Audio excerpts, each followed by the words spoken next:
Welcome to our new life. A life of masks, social distance, fear, interrupted travels, and distant homes. Do you remember the first time when you thought that the world had stopped?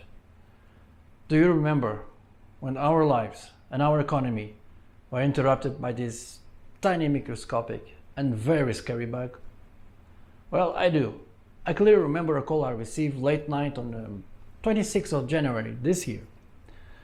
Frederico, things here are dangerous. I'm so sorry. No one is boarding the flight tonight. That was my China delegation manager. Me and my team worked so hard in profiling investors there and innovation startups.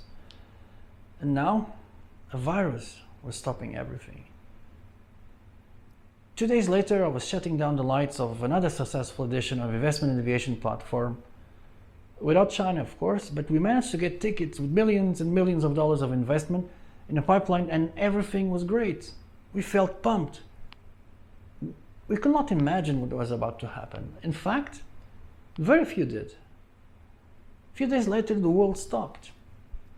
Aviation and tourism suffered the biggest knockout of its history. And all mankind is now living throughout the worst humanitarian and economic crisis. Can you feel it? It's real, isn't it? But we are all here on a mission to share ideas worth spreading.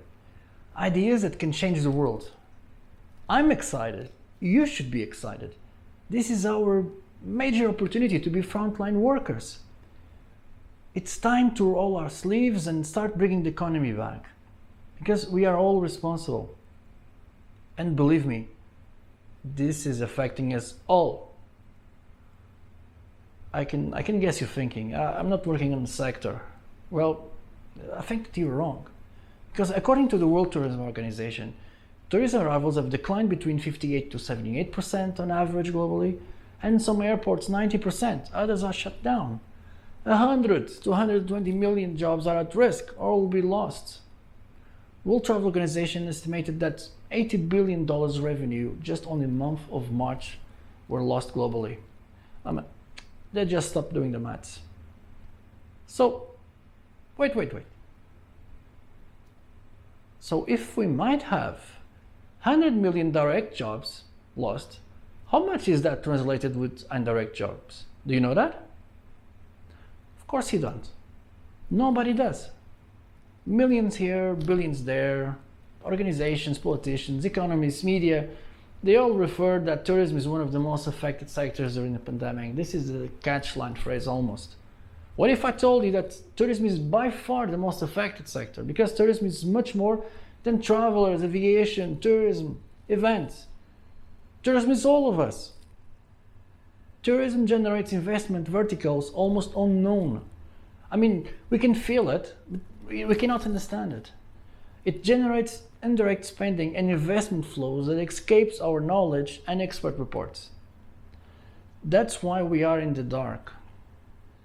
You see, travelers generate this invisible river of cash, crucial for survival of millions and millions of families, small and medium enterprises worldwide. And we are failing to understand the real importance of this sector. For example, judging it as the poor parent of a national gross domestic product of any country, and therefore, by consequence, matching proportional investment flows. Can you suggest a country whose tourism industry is important, let's say over 5% GDP, that has a very strong and strategic strategy for tourism for the next 10 to 20 years? It's time to understand why some destinations will bounce back very fast, while others will be frozen or even disappear for years to come.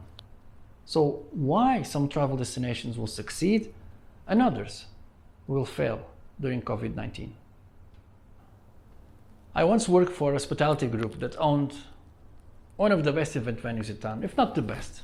I think no one could beat us. We did it bigger, better, we were fun, we did memorable events. And then slowly, we started to fade out. Customers were choosing other places, other entertainment venues. We launched a campaign not to attract more customers, but to know how they felt, why they were leaving us. You cannot even imagine what the survey told us. The answers were just staggering. Our clients complained that we were too big, too fashion, too exquisite, too plastic. Our customers complained that they didn't feel good. So our strength was our weaknesses.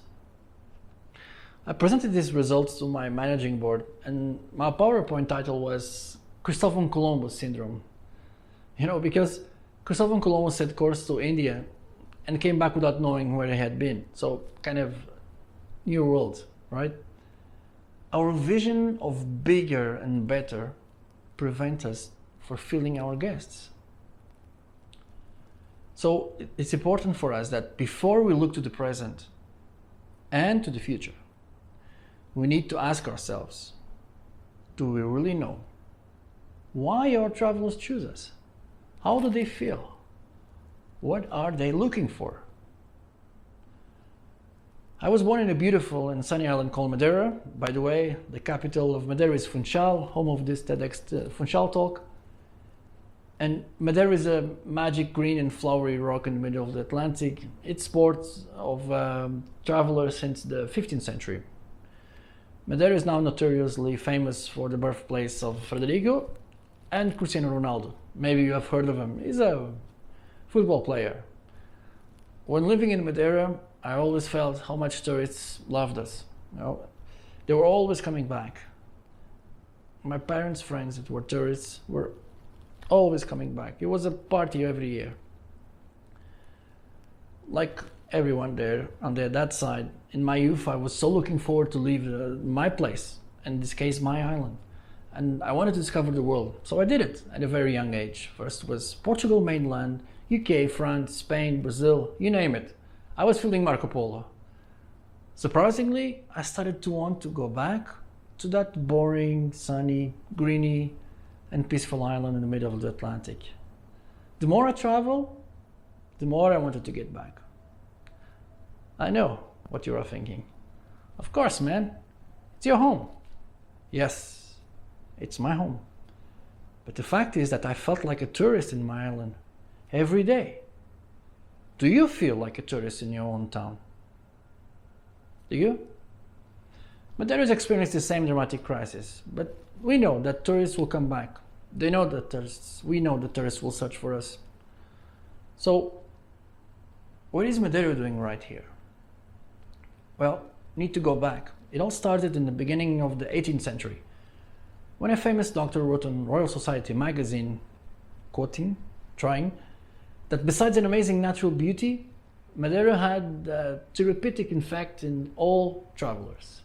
So, nature, disease, travelers felt good and cured of the disease. And this trend went on and on, with world leaders and influencers arriving to the island, from Emperor Sisi, Emperor Charles of Austria, Churchill, Margaret Thatcher, even the last king of Nigeria writes permanently in the island. I lost the count of how many tourists I knew that were coming back to the island for more than 20 years, every year. And let me tell you a secret. I had discovered the island in 2 days. So 20, 30, even 45 years, as we see. Travelers, this wonderful species that bring us smiles, weird questions, funny clothes, and prosperity to our country and people. They are not hard to understand. You can divide them in three categories. Business traveler, a threatened species by its time, defeated by fear, budget, and Zoom callings. Ethnic travel, migratory movements that now might increase with all this economic crisis, people coming out for a better life, coming in to see loved ones. And leisure travel. Travel for fun and discover, right?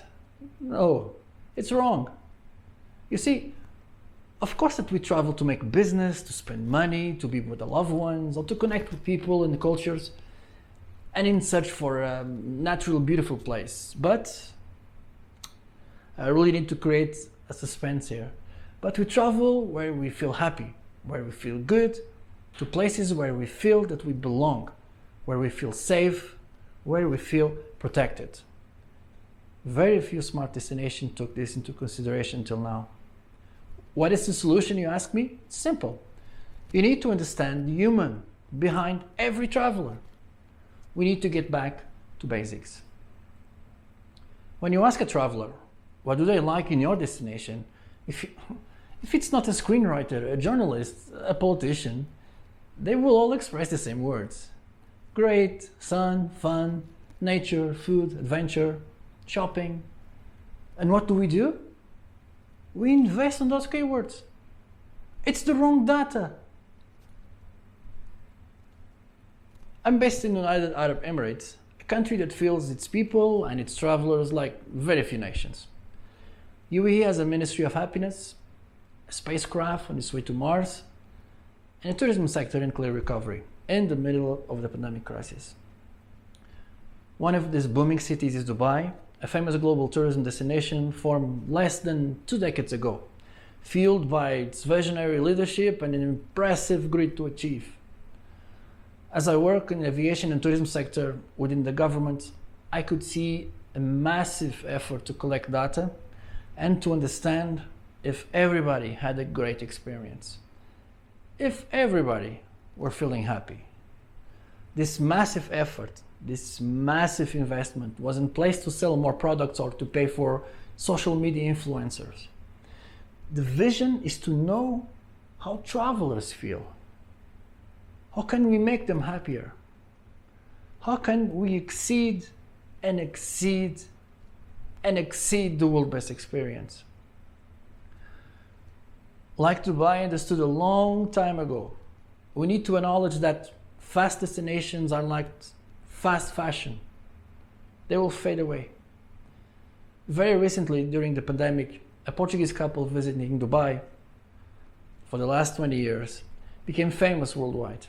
Before departing to Dubai on the pandemic crisis, in the middle of the pandemic crisis, the lady didn't feel well. She was advised not to travel by family and doctors back in Portugal. She shared a few years ago to the families and doctors that her husband had a heart attack at the shopping mall and everything was okay. We love Dubai. It's a safe place. It has been like that for the past 20 years. It will be like that. So we are going anyway. After arrival, her health deteriorated very quickly and she was rushed to hospital where she was operated for a tumor. She left the hospital 3 days later.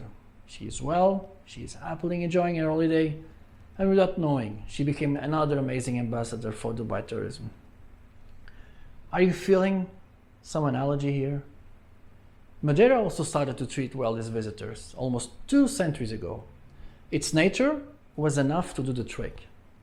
And then, generation after generation after generation, locals have learned to tolerate and love travelers, making them feel at home.